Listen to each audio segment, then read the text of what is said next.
그날 아침 교회 주보를 펼쳤습니다. 늘 보던 종이었습니다. 늘 보던 순서였습니다. 예배 순서가 있었고 광고가 있었고 사역자 명단이 있었습니다. 눈은 습관처럼 아래로 내려갔습니다. 그리고 멈췄습니다. 제 이름이 있었습니다. 하지만 제가 알던 자리의 이름이 아니었습니다. 설명은 없었습니다. 이유도 없었습니다. 단정한 문장 하나였습니다. 누구 목사. 오늘부로 사임 결정. 주보를 다시 보았습니다. 접었다가 다시 펼쳤습니다. 글자가 바뀌지 않았습니다. 5해가 그 한 줄에 들어 있었습니다. 대학부 아이들과 함께한 시간, 웃던 얼굴들, 기도하던 밤들, 예배 후 남아있던 순간들이 모두 그 아래에 놓여 있었습니다. 인사는 없었습니다. 작별도 없었습니다. 설명해야 할 사람도 없었고 설명을 들을 자리도 없었습니다. 교회는 조용함을 선택했습니다. 저는 그 선택 안에 있었습니다. 예배는 평소와 다르지 않게 흘러갔습니다. 찬양은 울렸고 말씀은 선포되었습니다. 그러나 제 안에서는 무언가가 끝났다는 소리가 계속 울리고 있었습니다. 누구에게도 묻지 않았습니다. 누구에게도 말하지 않았습니다. 말이 되지 않았기 때문입니다. 설명하기에는 시간이 너무 많았고 변명하기에는 이미 늦어 있었습니다. 주보를 접었습니다. 종이가 접히는 소리가 유난히 크게 들렸습니다. 그 소리가 5해를 덮는 마지막 소리처럼 느껴졌습니다. 그렇게 저는 아무 말 없이 그 자리에 앉아 있었습니다. 저는 가난한 전도사였습니다. 중형교회에서 파트타임으로 대학생 사역을 맡고 있었습니다. 이름을 말하면 아는 사람이 있을 교회였지만 저는 늘 앞에 서는 사람이 아니라 뒤에 머무는 사람이었습니다. 사역은 크지 않았습니다. 사례비도 넉넉하지 않았습니다. 그래도 5해를 그 자리에 있었습니다. 대학부 예배를 준비했고 아이들 이름을 외웠고 기도 제목을 적어두었습니다. 시험 기간이 되면 조용히 문자를 보냈습니다. 기도하고 있습니다. 돌아오는 답장이 없을 때도 많았습니다. 그래도 괜찮다고 스스로에게 말했습니다. 사역은 보여지는 것이 아니라 견디는 것이라고 생각했습니다. 결과가 없어도 시간이 필요하다고 믿었습니다. 저는 이 길이 제 자리라고 생각했습니다. 가난했지만 부끄럽지는 않다고 여겼습니다. 적어도 도망치지는 않았다고 생각했습니다. 사람들은 왜 아직 전도사냐고 묻기도 했습니다. 그럴 때마다 웃으며 넘겼습니다. 하나님 앞에서는 정직하다고 스스로를 달랬습니다. 화려하지 않아도 괜찮다고, 늦어도 괜찮다고 믿고 싶었습니다. 그렇게 저는 가난한 전도사라는 자리에 머물러 있었습니다. 신학교에 다니던 시절이 있었습니다. 그때의 저는 지금보다 조금 더 단단하다고 생각했습니다. 성실히 공부했습니다. 과제를 미루지 않았고 수업을 빠지지 않았습니다. 장학금을 받았습니다. 그 장학금으로 등록금을 냈고 생활을 이어갔습니다. 누군가에게 손을 벌리지 않아도 된다는 사실이 작은 자존심이었습니다. 가난했지만 의존하고 있지는 않다고 스스로를 설득했습니다. 노력하면 길이 열린다고 믿었습니다. 기도와 성실함이 함께 가면 하나님께서 책임지신다고 믿었습니다. 그래서 불안해하지 않으려 애썼습니다. 이 길이 틀렸을 리 없다고 생각했습니다. 사역도 학업도 조금 느릴 뿐 바르게 가고 있다고 여겼습니다. 그때는 몰랐습니다. 성실함이 언젠가는 시험이 될 수 있다는 것을요. 붙들고 있던 것이 무너질 때 더 크게 흔들릴 수 있다는 것을요. 그래도 그 시절에 저는 괜찮았습니다. 아직은 버틸 수 있다고 믿고 있었기 때문입니다. 아직은 마지막이 아니라는 생각이 제 안에 남아 있었기 때문입니다. 어느 순간부터 성적이 조금씩 내려가기 시작했습니다. 처음에는 대수롭지 않게 여겼습니다. 한 학기쯤은 그럴 수 있다고 생각했습니다. 사역과 학업을 함께 감당하는 일이 쉽지 않다는 것을 핑계처럼 붙들었습니다. 그러나 점수는 다시 오르지 않았습니다. 장학금 기준에서 점점 멀어졌습니다. 결국 장학금에서 밀려났다는 통보를 받았습니다. 그 문장을 여러 번 읽었습니다. 짧은 문장이었지만 가슴에 오래 남았습니다. 그동안 당연하게 여기던 것이 당연하지 않다는 사실을 그때 처음 실감했습니다. 등록금 고지서가 다르게 보이기 시작했습니다. 이제 마지막 학기만 등록하면 졸업이었습니다. 목사가 되기 위한 과정의 끝자락이었습니다. 여기까지 왔는데 이제 와서 멈출 수는 없다고 생각했습니다. 그래서 더 애써 괜찮은 척했습니다. 기도할 때도 이 부분은 조용히 피해갔습니다. 아직은 괜찮다고, 아직은 어떻게든 될 거라고 스스로를 설득했습니다. 그러나 마음 한쪽에서는 작은 균열이 계속 넓어지고 있었습니다. 아직은 절망이라고 부르지 않았지만 분명히 무언가가 어긋나고 있다는 느낌이 그때부터 저를 따라다니고 있었습니다. 마지막 학기라는 말이 갑자기 무겁게 다가왔습니다. 이제 등록만 하면 졸업이었습니다. 끝이 보이는 자리였습니다. 그러나 등록금 고지서는 쉽게 손에 들리지 않았습니다. 통장을 열어보았습니다. 숫자는 여전히 그대로였습니다. 한 번 더 확인했습니다. 그래도 바뀌지 않았습니다. 계산을 해보았습니다. 아무리 줄여도 부족했습니다. 등록금이라는 숫자는 제 형편과 전혀 맞지 않았습니다. 밤이 되면 고지서를 책상 위에 올려두었습니다. 접었다가 다시 펼쳤습니다. 기도를 하려 했지만 말이 쉽게 이어지지 않았습니다. 주님이라는 첫 단어에서 자주 멈췄습니다. 어떻게 기도해야 할지 알 수 없었습니다. 믿음이 없어서가 아니라 너무 끝까지 와 버렸기 때문입니다. 이제 와서 돌아갈 수도 없고 앞으로 나아갈 길도 보이지 않았습니다. 사역은 계속하고 있었지만 마음은 자주 그 자리를 떠나 있었습니다. 마지막이라는 말이 희망이 아니라 압박으로 느껴졌습니다.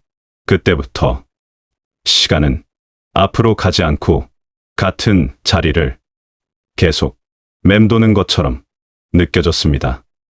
아무도 이 상황을 알지 못했고 저 역시 누군가에게 말하지 못했습니다. 그렇게 등록금 앞에서 저는 오래 멈춰 서 있었습니다. 가장 먼저 떠오른 사람은 담임 목사님이었습니다. 말씀드려야 한다는 생각이 여러 번 고개를 들었습니다.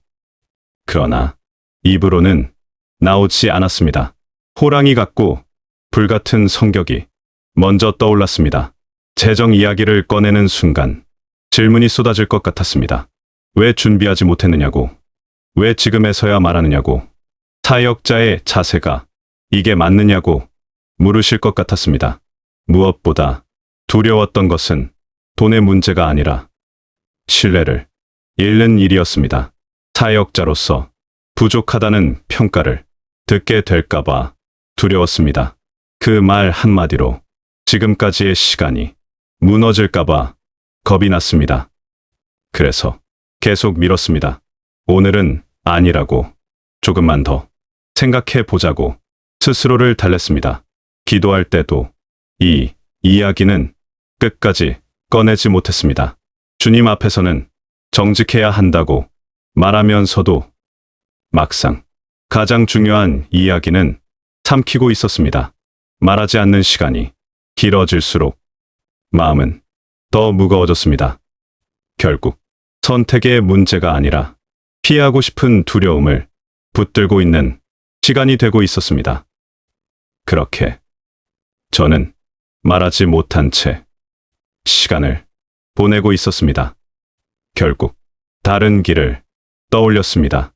담임 목사님이 아니라 교회 전체를 조율하고 관리하시는 목사님이었습니다.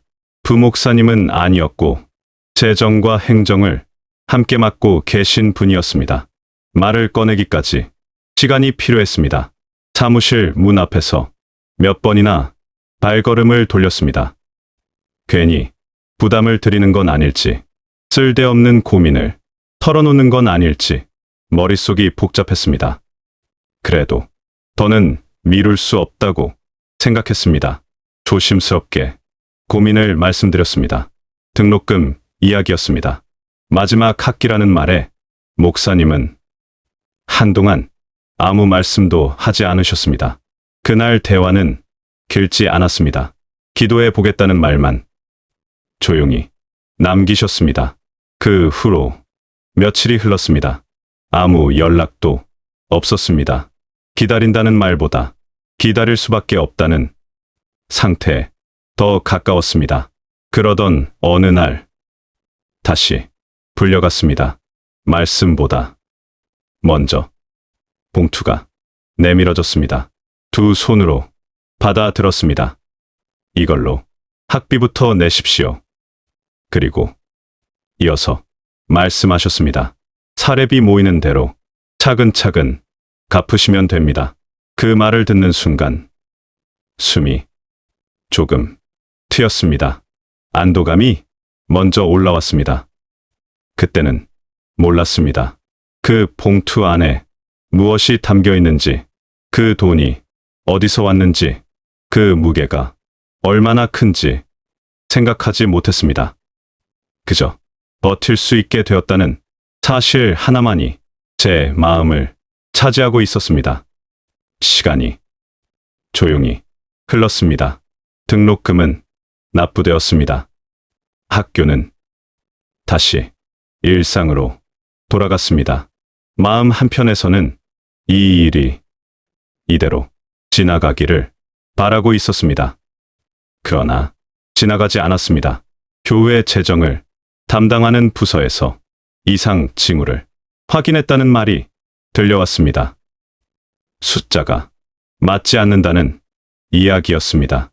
어디선가 일정 금액이 비어 있다는 보고였습니다. 회의가 열렸습니다. 질문이 오갔습니다. 누구의 책임인지, 어디에서 문제가 시작되었는지 따지기 시작했습니다. 그 과정에서 제 이름이 나왔습니다.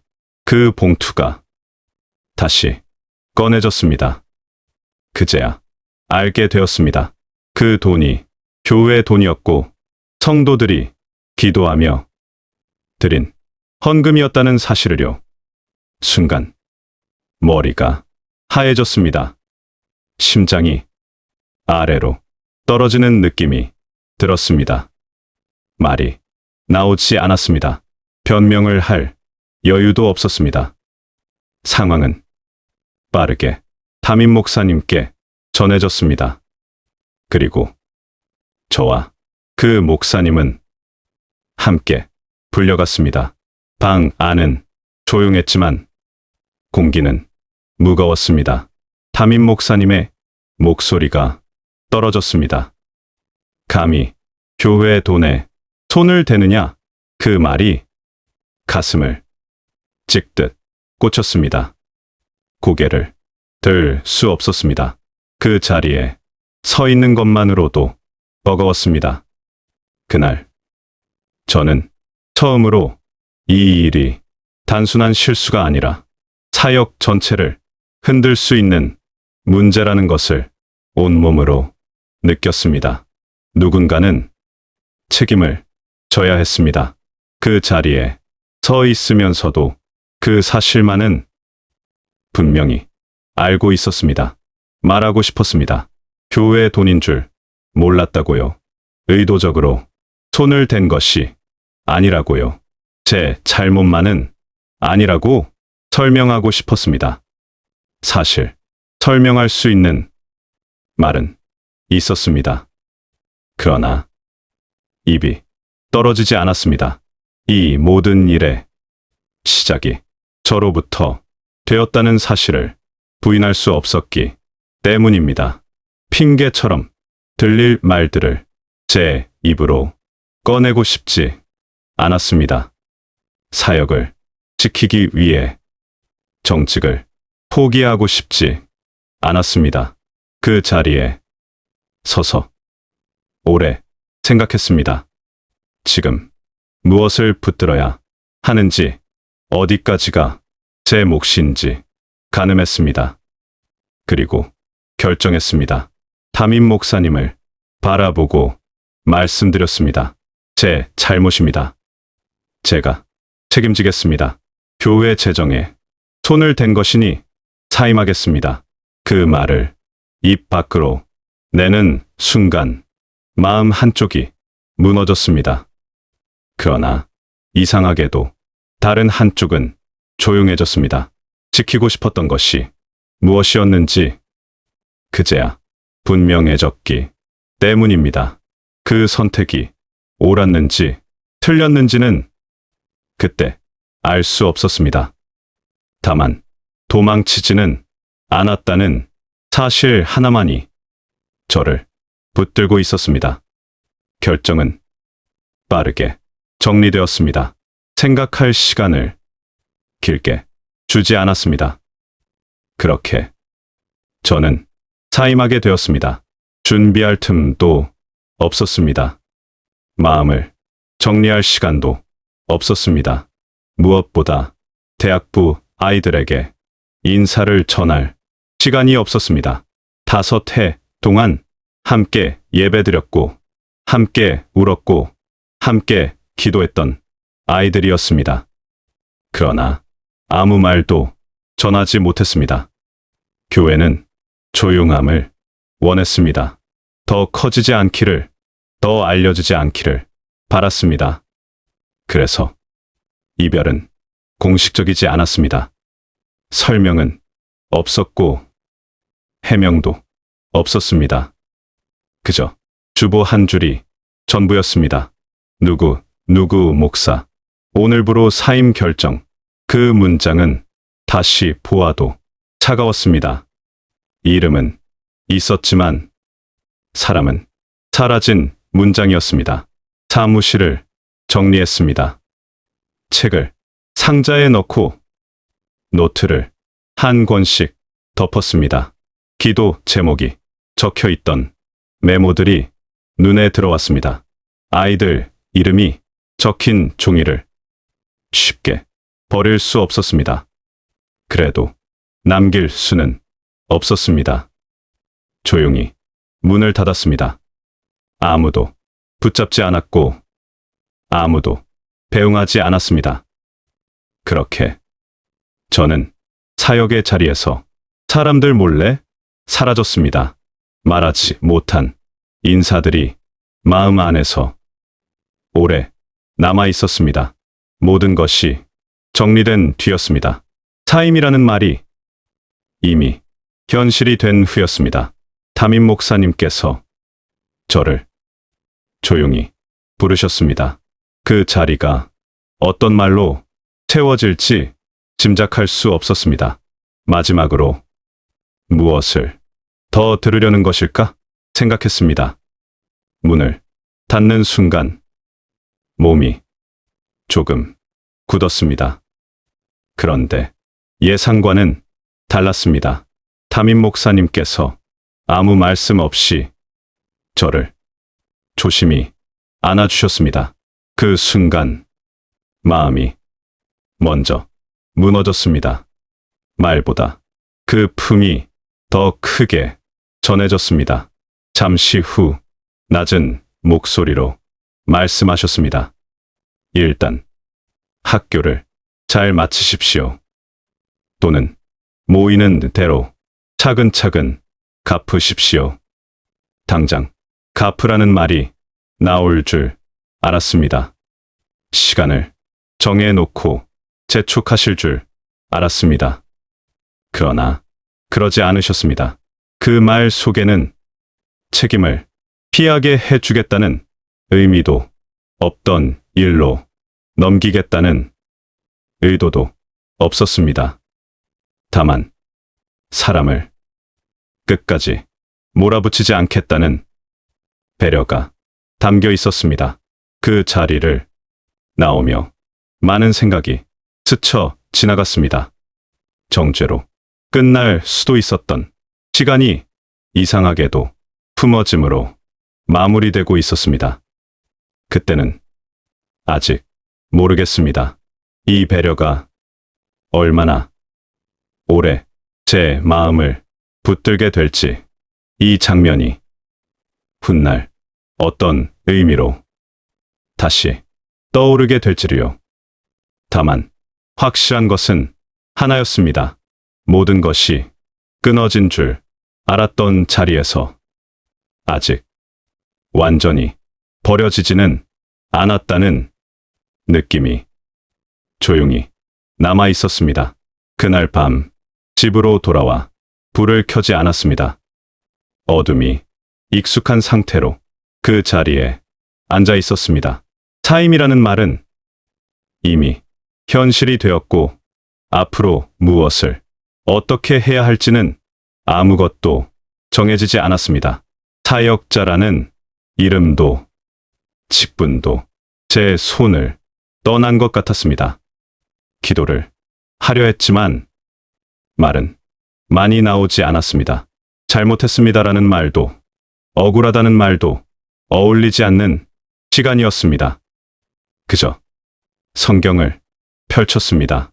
읽으려고 했다기보다 붙잡을 것이 필요했기 때문입니다. 그때 눈에 들어온 말씀이 있었습니다. 잠언 3장 11절에서 12절이었습니다. 내 아들아, 여호와의 징계를 경히 여기지 말라. 그 꾸지람을 싫어하지 말라. 여호와께서 그 사랑하시는 자를 징계하시기를 마치 아비가 그 기뻐하는 아들을 징계함같이 하시느니라. 그 말씀을 천천히 여러 번 읽었습니다. 그제야 처음으로 이 시간이 다르게 보이기 시작했습니다. 이 일은 버림이 아니라 정리되지 않은 사랑의 방식일지도 모르겠다는 생각이 들었습니다. 모든 것이 잘못되었다고 생각했던 시간에 주님은 저를 아들로 대하고 계셨다는 해석이 조용히 마음에 내려앉았습니다. 그날 많은 질문이 한꺼번에 사라지지는 않았습니다. 그러나 적어도 이 길이 헛되지는 않다는 확신 하나는 남았습니다. 말씀은 상황을 바꾸지는 않았지만 상황을 견디는 눈을 바꾸어 놓았습니다. 지금도 그 시간을 떠올리면 마음이 가볍지는 않습니다.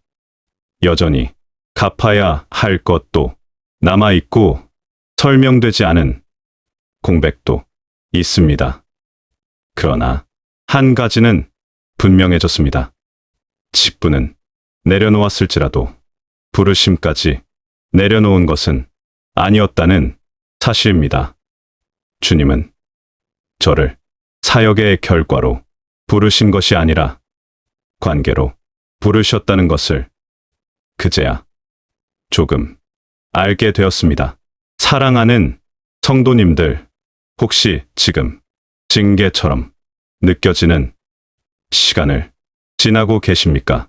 모든 것이 정리된 것 같고 이름 하나로 끝난 것 같은 자리에 서 계십니까? 기억해 주십시오. 주님은 사랑하시는 자를 버리시지 않습니다. 때로는 아들로 대하시기 때문에 다루실 뿐입니다. 오늘도 이해되지 않는 자리에 서 있다면 그 자리가 끝이 아닐 수 있음을 믿어 보시기를 권합니다. 주님, 제가 알지 못하는 방식으로 저를 다루셨음을 고백합니다. 아프지만 사랑이었음을 믿습니다. 제 길을 제가 설명하지 못하는 시간에도 주님께서 여전히 저를 아들이라 불러주심을 감사합니다. 오늘도 제 삶을 주님 손에 올려드립니다. 아멘.